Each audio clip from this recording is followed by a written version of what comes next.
Assalamu alaikum wa rahmatullahi wa barakatuhu. I'm making this video for my brother Thak. I don't know your real name, bro, but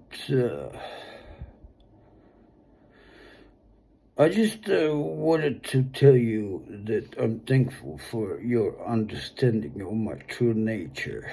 That I am somehow a little playful in the weird town adult room about some of the subjects. But thank you for understanding me deeply, as opposed to some other people in that room. As Quran, our book of answers, which I read only for myself and never push it to anyone, simply because Islam and Quran doesn't allow us to. According to Islam, according to Quran, says La ikra fid din. It means no compulsion in religion. Means your religion or your belief to you and my belief to me. So I don't want nobody interfere with what I believe, and I obviously don't want anyone to push anyone to believe what I believe. So because I might be totally wrong, because my belief might be totally wrong. Kafir might be totally right, and I could be totally wrong. But what I know that is totally wrong is mass murdering civilians and innocent. That should be wrong to anyone, with or without religion. Doesn't matter if you're Christian, Jewish, atheist, or whatever you are. We should all oppose to all civilian innocent murders. I would oppose to anyone mass murder Jewish kids as much as Christian kids or atheist kids. Kids don't have religion. How can a baby have a religion yet? Maybe the baby will grow up to be more kafir than them Jews in Palestine, trying to occupy, steal their lands, and Hamas fighting to protect their lands, which Hamas is only a political party that even Israelis helped them set up, only to bring division between the Palestinian Liberation Army and their people.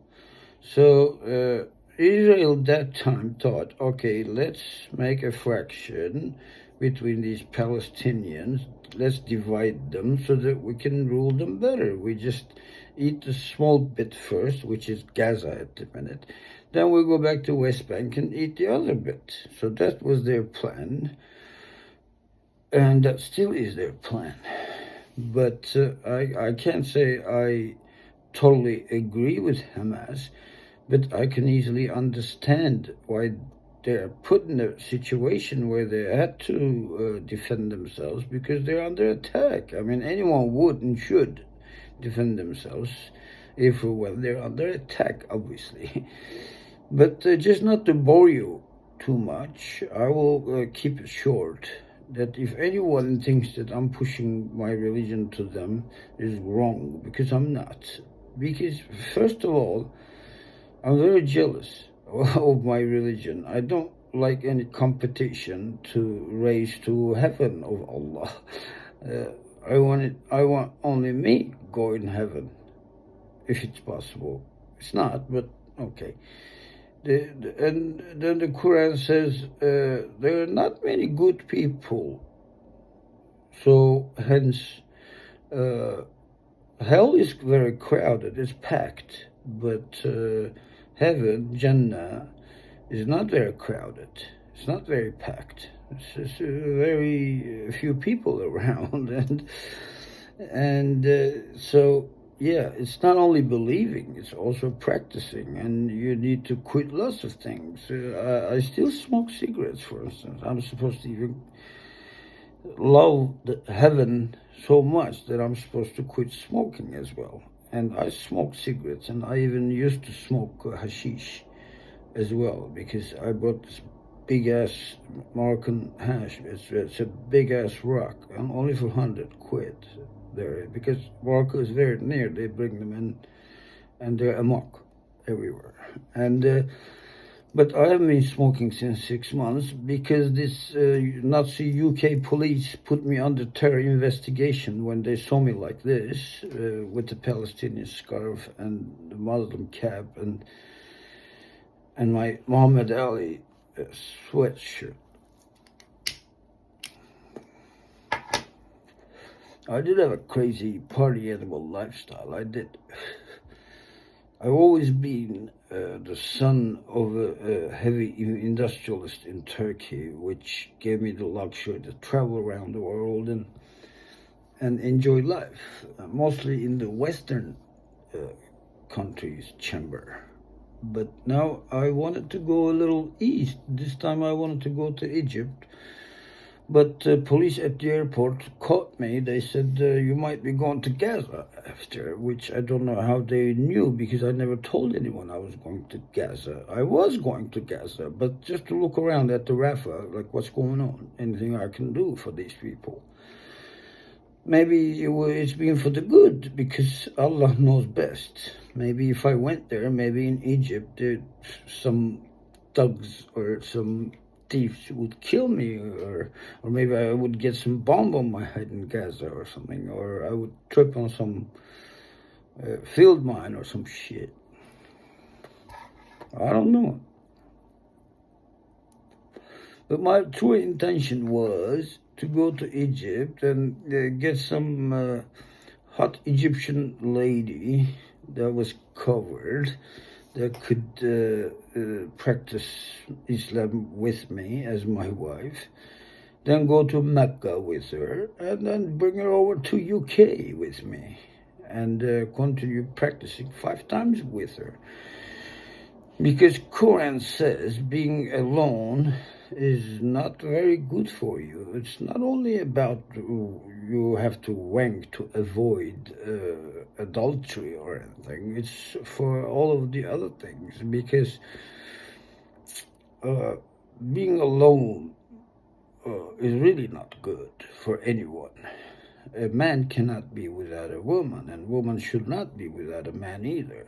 It doesn't matter how you are or what condition you are, you're supposed to keep searching to build a family, in any religion that is. I mean, I read in Christianity, Bible and everything. I used to be a tourist guide in a place like Turkey, which is full of Christian history, and I used to lecture tourists about how Christianity spread into Europe through our central Anatolia region, Cappadocia, where I was a tourist guide, as well as I was a tourist guide and hotel manager in South Turkey. And I've been around a lot, and I used to teach English in Warsaw. I studied business in America, and I studied economy in Holland. Now I'm starting to study law in the UK, just to kick them Nazis' asses in courts. And the UK police knew that I was evicted because I had a settled status, because I never needed a settled status. So they knew I was kicked out because my status wasn't enough. So they put me under a terror investigation just so my application for an upgrade for my status would be declined. So these racist Nazis act in packs of dogs, and they seriously somehow systematically kill you.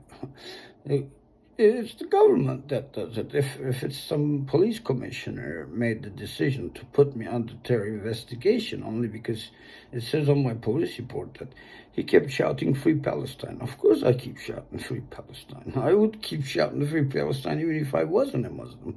It has nothing to do with being Muslim. It just has to do a lot with not being able to bear with all these images where children are burned and shit. I mean, I can take off my cap and my Palestinian scarf and my Muhammad Ali shirt in a minute, and my dog tag that says La ilaha illallah Muhammadun Rasulullah, which means Allah is one and Muhammad is his prophet. And the other side is my 2 kids and 2 hearts. And I would die for my kids, and I would die for Allah and Muhammad as well. not so much the kill. I mean, it's not like I was going to go to Gaza to kill anyone. Well, if someone directed a weapon at me directly, I would, of course, have to try killing the person, but not necessarily. Anyways, the stories can go on and on, our intentions and everything else, but our actions are different than our intentions. But anyways, I just want to tell you, I just want to thank you for understanding me deeply, even though I understand you might be an Irish living in the UK for a long time, just as I am a Turk living in the UK a long time, and you probably probably feel just as foreigners as I would or I do in the UK being an Irish, because I know lots of Irish people think a lot like me on many subjects, and it's kind of surprising. But even though they're Catholics and everything, they understand us better than Protestants or anyone else, or Jews or whatever, you know. But they probably see us as soft targets, and I can understand that. And they need something to play with, or some people to play around with. So they probably need an enemy just to consolidate their unity, and which is something I can understand, because we have something similar in Turkey. Turkish nationalism is supported by 95% against this 5% of Kurdish. So you couldn't consolidate this 95% around something if you didn't have this 5% Kurdish hate. So these games are pretty English, if you know what I mean. They started out nationalism, and they started out nationality thing, nation, race, when they started calling, hey, you're an Irish, so you're a Scottish, you're Welsh, and etc. Then it spread into everywhere, because Ottoman Empire was a unity of everyone else. It was never Turkish, because we even had Armenians and Greeks and Arabs and Jews and everything else worked within the Ottoman Empire, and Turks were discriminated during Ottoman. As a Turk, you couldn't have a business, not allowed. You could only go to war. You could only be a soldier. That was the role of Turks during Ottoman. As every race in Ottoman had a role, and Ottoman didn't mess with people's religion and even their order of their justice, etc., their churches and everything. And that was the deal. That's why it got stronger and stronger, because people could continue in Balkans whatever they believed. Ottoman had to protect them Orthodox from them Catholics in Vatican, because Vatican kept asking for tax and kept trying to convert them to Catholicism, whatever, and they didn't like that. And Orthodox in Balkans invited our military, and we had to go there to fight to protect them against them Vatican's oppression. Anyways, this is the side of the story that we understand what happened from judging how they still exist after 1200 years of Turkish reign. If Turks did push them into anything, there wouldn't be any Greeks or Orthodox or any Jewish or anything else other than Turkish Muslim if they pushed it. But they didn't. They wouldn't, because it wouldn't make sense. Even our sultans always kept marrying some Armenian, Greek, Jew or whatever, Russian, Greek, Armenian. This is our sultans marrying and making kids, and those kids become sultans, understandably. But when you tell a Bulgarian you're an Ottoman, they take it immediately as you're a Turk, and they oppose it, and they say, no, I'm not an Ottoman. I tell them, well, listen, you're an Ottoman, but you're not a Turk. I'm not saying you're a Turk. I'm a Turk, and I don't want you to be a Turk. I mean, you're going to stay as Bulgarian, Romanian, whatever you are, Arab, Jew. We don't mind. But know this, we ruled your asses for more than 800 years, and we taxed your ass for more than 800 years, and yeah, we did take kids and train them for military, and not only we took them, they used to give their kids to us to save their kids' lives and futures, because they would have some dominant life as Ottoman soldiers, and it was something people was proud of, being an Ottoman soldier. But during their training in the military, they were converted into Islam, just to adapt into the system of military, because Islam was the motivation of military at that time. And the Janissaries were a separate group than other Turkish battalions and regiments, etc. So they were all different, but there's something like a European Union with guns. Everyone wants to join the European Union. It was the same with joining Ottoman. The Algeria called in Ottoman only because they kept getting attacked by them Spanish, and the Ottomans sent there only some small regiment with 200 soldiers and just some guy on top of them, and not even a mayor, and just a flag, just to show Ottoman flag to Spanish so that they wouldn't attack Algeria. So we didn't even colonize any of the countries because there was nothing to colonize for. What are you going to do? Like take people's goats or some shit? They didn't have any oil that time. And the basic fundamental of Turkish military, or Ottoman that time, even now, is to protect the innocent. Simple. We only fight to protect the innocent from murderers. That's it. We don't fight for oil. It's very low character to fight for an interest in our culture. And during peace, we work hard and make money and buy gold coins with it and give to our wives, so that in case we get drafted and go to war, and if we die, and our wives behind can live a good life and not have to suffer for money or food, and so that they can take good care of our kids. So we're very simple with that. I mean, we don't even need to explain anything. And we know that, and some of the Kafir Billah know that, and there's not much we can change about it. It's the history, and today it's different. We used to have cannons to kick ass. Now we have drones, and we're kicking ass. And because in Turkic culture, I'm not saying Turkish, I'm saying Turkic, which is original Central Asia, mountainous Turkicness, like shaman. We were shaman before Islam. Shaman is something like, the Western people call it shaman, but we call it kaman. It is some kind of religion that in the steppes of Turkic mountains in Mongolia, around it, and then the Chinese had to build a wall to stop us from attacking them, because Chinks are pretty much women. Their men are cunts. And we kept attacking them. Genghis Khan, our grandfather, ruled their asses for hundreds of years, and etc. And shaman religion is something like you are Turk, and your first job is to kill Chinks, Chinese, and you don't worry about the other ones. But our great grand uncle Attila did attack Europe. It was his choice. You can't tell a commander where to go and where not to go. It's just...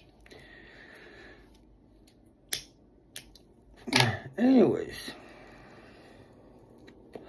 our shaman religion is similar to what red native Indians in America have, like all these totems and teepees and blue stones and shit. It's because them red Indians crossed into Americas through the Bering Strait up in the north in Siberia. When the Bering Strait froze, you could walk on it that time. Because of the global warming and everything else, it doesn't freeze anymore, but it's just a very short strait that you can go with a boat in 6-7 hours, even now. So they went north and into Americas. That's why we have similar culture, names and everything. But even they know that because some Red Indian group invited me to their brotherhood when I was in Oklahoma, in Chickasaw County, south of Geronimo County. I told them, do I look like Indian? They said, you're Turkish. I said, yes. They said, you went south. We went north into Americas. So we're from the same region originally. Oh, I said, okay. And then I looked into it, and they were right. But it doesn't matter. It's not like... I mean, they changed culture. Most of them became Christians and shit, and they adopted the whites and shit like that, and they're now Americans. They look Turkish, but that's about all. And, yeah, our people went down to Anatolia region, and Kurds invited us to save them from Armenians in 1071. And Alparslan came from Khorasan into Anatolia to fight Diogenes, the Roman commander. And, well, we keep fighting against Romans even today. The American Nazis, they're Romans to us. Them evangelists are satanics, and all them Talmud reading Jews, which they think it's okay to kill everyone else other than Jews, which is what they believe. And we don't believe that. We think all people are people. Islam is very blind with color and looks and shit, you know. Otherwise, you're not Muslim. If I think black is a nigger and less than me or something, it's just I'm not Muslim anymore, for instance, or an Irish, or I don't know, whoever. But we are only against the evil ever since Cable and Abel. When Cable killed Abel, the fight, good fighting evil started. It's nothing new. So we like to think we're on the side of the good, fighting the evil. At least we hope that's how we would react to these murders. So if, let's say, when Rwanda started killing each other, we were just as angry and mad at Belgians for instigating it as we were mad and crazy angry at French for doing it. Then Turkish government started to do stuff in Africa to kick them French out. They still are at the minute. Even in New Caledonia, French president accused the Turkish intelligence and Azerbaijani intelligence having to do with it. I don't know. It could be some kind of false paranoia. It could be the truth. I wouldn't know. I have no connections with that kind of people. But it's just I'm assessing from what I see on the news, and which might be all very less and little.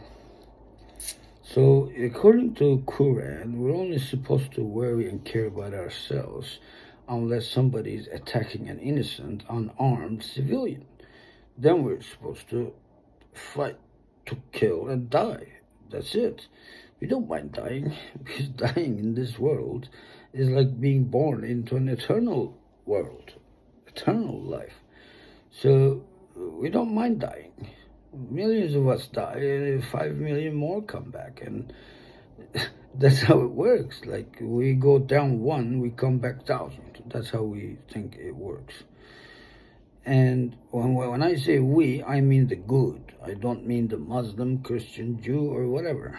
You know, I know some atheist people who have good hearts, and they do also oppose to these mass murders, not in the name of a religion, but just because they're good people. And I'd like to end this conversation because it's very much a monologue rather than a dialogue. And I feel kind of like talking to myself, which I know I'm not. Even if one person has listened to this or is listening to this, Quran says, oppose evil, oppose murder with your hands, if not with your mouth, that's your words, or if not, with your heart. Even that might do some work. Thank you very much. Assalamu alaikum wa rahmatullahi wa barakatuh.